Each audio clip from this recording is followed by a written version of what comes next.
Many ideas are advanced in this book, and although the observations are diverse, there is a thread of thought binding all firmly together. Each subject is dealt with in depth, with spiritual overtones that strike at the very heart of the matter of everyday living.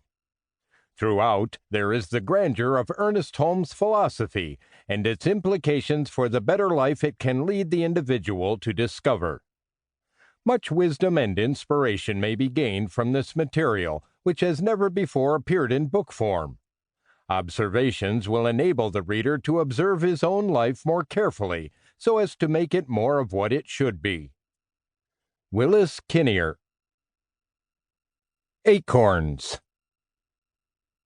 We are immersed in an infinite intelligence which presses against us on all sides. We are also surrounded by a creative law which receives the imprint of our thought and creates this thought into objective manifestation. The infinite intelligence, acting as law, is limitless in its capacity to create and infinite in its capacity to devise means to ends. For instance, when we study universal law in action, we know that there is a limitless intelligence back of that law, operating through it to perform a certain function.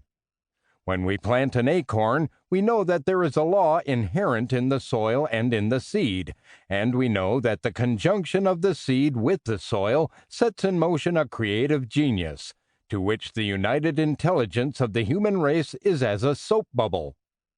We know that there is something in this law which causes the acorn to burst its bounds, to send down roots and send up shoots, and eventually to become an immense oak tree, shedding countless numbers of other acorns, that like may produce and reproduce like, that like may multiply itself, perpetuate itself, and carry on its own destiny, forever and ever expanding.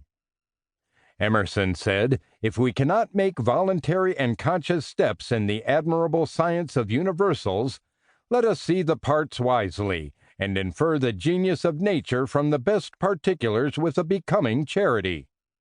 In other words, if we watch nature at work, if we watch how the great oak grows from the little acorn, then we, by inference, are discovering the deeper creative nature of the universe. It is an interesting thing to realize that we are surrounded by such a creativeness, that we may make conscious use of this, and that looking steadfastly at that which appears small as the little acorn, we may bless it into the abundance which is already inherent in its own nature.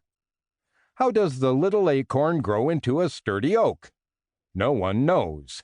Science may watch the process of its growing, but science, philosophy, psychology, religion, or any branch of human knowledge cannot know why it grows, or what is the invisible principle of life back of it which makes it grow.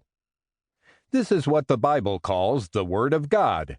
But this Word of God is the eternal event which is apparent in the moving of the universe, in that which we call little as well as in that which we call large.